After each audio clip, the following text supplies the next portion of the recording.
এই প্রচণ্ড গরমে এরকম এক গ্লাস ঠান্ডা ঠান্ডা জুস বা শরবত যাই বলুন না কেন খেতে কিন্তু ভীষণ মজা হয়। আজকে 3-4 ধরনের জুস তৈরি করে দেখাবো।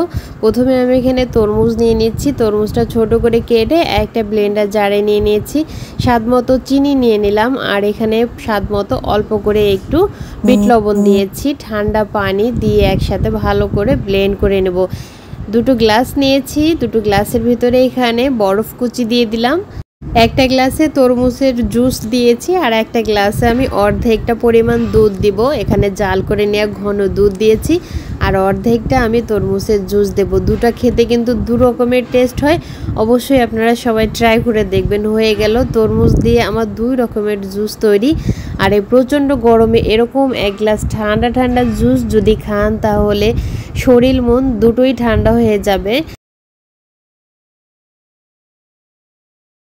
একটি পাত্রে আমি জাল করে রাখা দুধ রেখেছিলাম, আর তার ভেতরে 2 থেকে 3টা খেজুর রেখে দিয়েছিলাম। আর এটা ওভারনাইট রেখে দিতে হবে, তাহলে খেজুরটা অনেক সুন্দর গলে নরম হয়ে যাবে। তো ওটাকে আমি ব্লেন্ডারে নিয়ে ভালো করে ব্লেন্ড করে নিয়েছি। আর এই তো বরফের টুকরা দিয়েছি, আর এই যে আমার এই জুসটা তৈরি হয়ে গেছে। আর এটা খেতে কিন্তু ভীষণ মজা, কিছুই না, শুধু দুধ আর খেজুর দিয়ে তৈরি, সাথে একটু বরফের টুকরা। এটাও খেতে কিন্তু ভীষণ মজা হয়। একটা ব্লেন্ডার জারে আমি কিছুটা পুদিনা পাতা নিয়ে নিচ্ছি, কিছুটা ধনিয়া পাতা নিয়ে নিচ্ছি, আর একটা কাঁচামরিচের অর্ধেকটা দিয়েছি।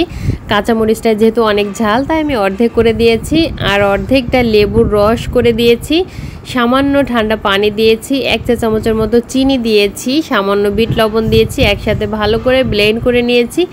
একটা গ্লাসের ভিতর নিয়ে নিলাম, আর গ্লাসটা ভরে দিলাম সোডা ওয়াটার দিয়ে। এটা দিলে কিন্তু অনেক সুন্দর একটা ফ্লেভারও পাওয়া যায়। যাই হোক, গ্লাসটা ভরে দিয়েছি, আর তারপরে এখানে কিছু বরফ কুচি দিয়ে দিলাম। আর ঠান্ডা ঠান্ডা এটা খেতে কিন্তু ভীষণ মজা। আর হ্যাঁ, লেবুর ফালি দিতে কিন্তু ভুলবেন না, এটা দিলে কিন্তু অনেক সুন্দর একটা ফ্লেভার আসে, খেতেও যেমন লাগে আর দেখতেও অনেক ভালো লাগে।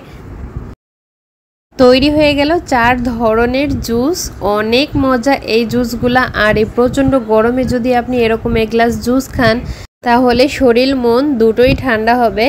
তো ভিডিওটি ভালো লাগলে অবশ্যই শেয়ার দিয়ে রাখবেন, আর ছোট্ট একটি লাইক দিতে ভুলবেন না।